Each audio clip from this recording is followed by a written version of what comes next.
C'est un chantier qui sent le foin. Noël est sculpteur et il a décidé de construire son atelier dans des matériaux naturels et locaux.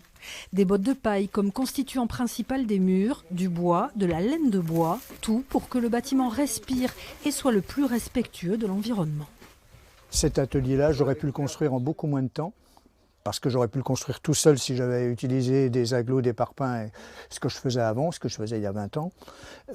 Aujourd'hui, donc, le choix est clairement de faire une construction comme ça pour préserver l'environnement, pour être en harmonie avec ce qu'on pense, quoi.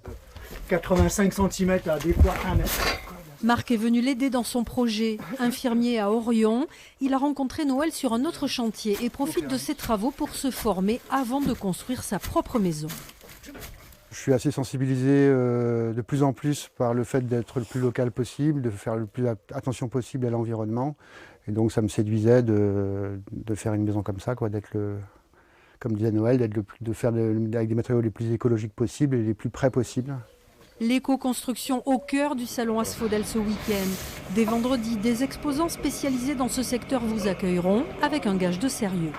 Avec les subventions qu'a proposé l'État depuis ces 10 dernières années, il y a beaucoup d'entreprises, d'auto-entrepreneurs qui se sont montés dans ce domaine et où il y a énormément de malfaçons. Et nous, on a un cahier des charges et on essaye de sélectionner en fait. De son côté, Noël espère avoir terminé son atelier avant l'été prochain.